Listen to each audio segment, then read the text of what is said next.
Welcome to High Infidelity, the best cheating videos on YouTube. If you enjoy this content, remember to subscribe and turn on notifications. Now let's get into the video. I ordered a €30,000 engagement ring just to find out that she cheated on me. Part 2. So I was heading up the stairs to our apartment, and just as I was about to put the keys in our door, I heard noises coming from outside. The door was locked from the inside when I turned the keys. When I heard a masculine voice, it sent shivers down my spine. I rang the doorbell, and my ex was about to answer it, not even looking me in the eyes and saying, "Oh, it's you." I stepped inside our apartment and into the living room, where I saw a guy with a familiar face seated at our dining table. At the time, I couldn't recall where I'd seen his face, but I recognized him from someplace. Anger began to rise steadily, but I remained cool since she then informed me that he is a coworker. Stupid me reasoned that he was probably simply a buddy who was trying to cheer her up. So I grabbed my suit and hurriedly showered. I observed a few things while bathing. Why was there a fresh new toothbrush? My rage intensified, and I began to imagine things. I got out of the shower and invited her to come outside so we could discuss in person. She followed me out the door and shut it behind her. I asked her what I had done wrong and why she had broken up with me. She then informed me that our relationship had become monotonous and that she no longer believed it had any zing to it. She also sent me a letter. I then asked her who he was and whether he was her new boyfriend. She didn't look me in the eyes, instead shaking her head slightly and saying that he is simply a coworker who is going through the same thing she is and that she doesn't know what he is yet. I questioned her whether she had emotions for him, but she flatly denied it. I was at a loss for words and asked her how I might improve. She then informed me that she had also written me a letter. I drove away, and as I read the letter in my vehicle, I had the distinct sensation that she was concealing something. I arrived at work irritated, wondering why there was a toothbrush in the first place. As a result, I decided to return after work. I summoned my gym partner and another friend to accompany me in case the man was still there. So I walked up the stairs to our apartment and instructed my pals to wait outside and see if they saw him. My pulse was racing when I unlocked the door to our flat. I stepped inside and noticed her sitting alone, eating something from a dish and watching television on her own. I told her I came to chat because I couldn't get my head around what had occurred. I asked her who the person from this morning was, and she basically said he was a friend, a coworker. I politely inquired as to what he was doing in our apartment. Then, with a casual grin on her lips, she said that she wanted to smoke pot with him. My rage intensified at that point, and I was boiling on the inside. I despise all narcotics, and learning that my ex was using pot made me tremendously enraged. I collected myself and asked her why there was a toothbrush in our bathroom.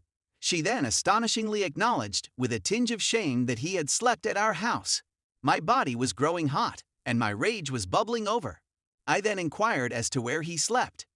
He wanted to sleep in our guest room, she stammered. As my fury grew, I reminded her firmly that I didn't ask where he wanted to sleep, but where he really slept. She then confessed that he had slept with her in our bedroom, on our bed. This was the point at which an anger like I'd never seen before erupted. I began yelling at her and hurled a stool against a wall. I began yelling and criticizing her, something I've never done before in my life. I lost control of myself and called her nasty things. She began sobbing and apologizing, but I could see terror in her eyes. A dread that was later shown to be the fear of losing her reputation, something I only noticed afterwards. As a result, I yelled and shouted.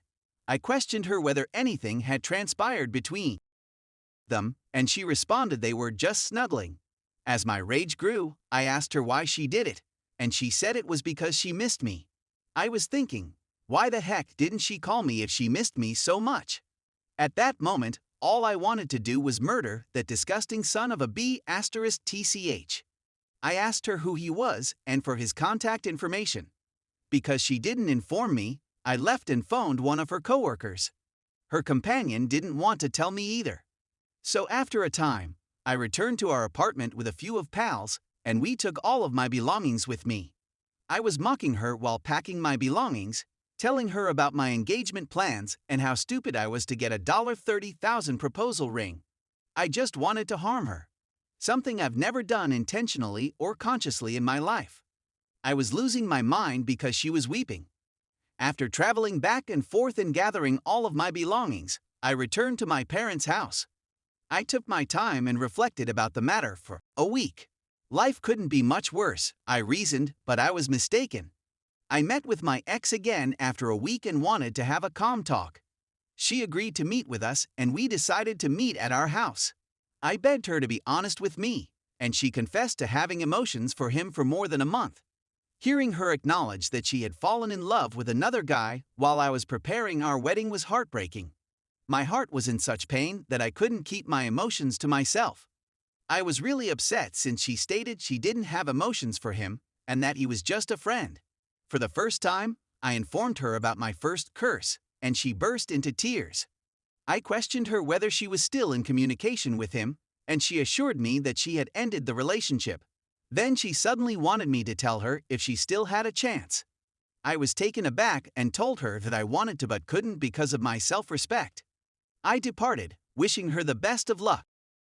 I didn't understand why she would ask that at the time, but now I see she simply wanted to see who she could date from now on and whether she was free.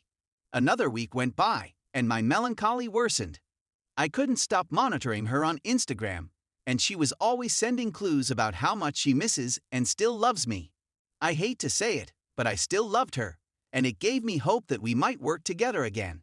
I even discussed it with a buddy and decided to give her another try. I knew it was crazy. Then I received a text message from an old buddy.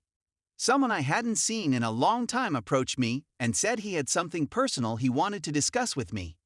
We met at a restaurant, and he informed me that he had been cheated on by a female acquaintance.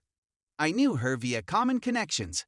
I told him I felt bad for her, but I couldn't figure out what it had to do with me.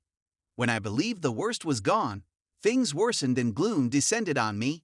He informed me that his friend's partner had cheated on her with my ex. As I write this, my heart begins to pound fiercely, and I'm still angry with myself for having trusted her. I met the female, and she had his Instagram login information. She logged in and showed me all of their nasty text messages from the previous week. It seemed like I was drifting in a black void. She was dropping clues all over the place, including images of us on her Instagram, telling all her friends how much she still loves me and how she no longer deserves me. She assured me she was no longer in touch with that horrible piece of garbage. She said that nothing transpired between them that night and that all they did was cuddle. Now, I've discovered that everything I've said so far has been a lie. At the time, I wanted to commit suicide. How could someone break up with you and then disgrace your bedroom only 2 days later? I could have accepted the reality. I might have understood if she had told me she had fallen in love with someone else, but she lied. She even told her buddies that she merely needed a week off to consume pot. So my love was less valuable than cannabis. The worst part, the thing that messed me up the most, was that she had another guy with her. In a home's most holy and sacred space. I paid for that bed. I built it with my 2 hands for her and me. And she chose to violate my love by someone else on our bed in our bedroom. This curse is now following me, making my new connection difficult. I have a lot of trust difficulties, and I'll never know whether anything occurred before the breakup. Cheating does not start with. Cheating starts when you start texting improper things and lying. She was unconcerned about my well-being or my affection. All she cared about was her reputation, and I can't speak about it freely because I don't want her to be harmed. It's very aggravating to hear from others how she claims she didn't cheat and that she formally ended her relationship with me. The point is that she lied to me and played me. I can't detest her and yet care for her. Following that episode, I attempted to crash my vehicle into a light post, but happily, my automobile's helper stopped me before I could slam the pole. This narrative continues, but I'm afraid it may get too lengthy. My new girlfriend was really helpful, and without her, close friends and family, I would have died by now. It's just that my sadness hasn't gone away, and I'm still having dreams about my ex.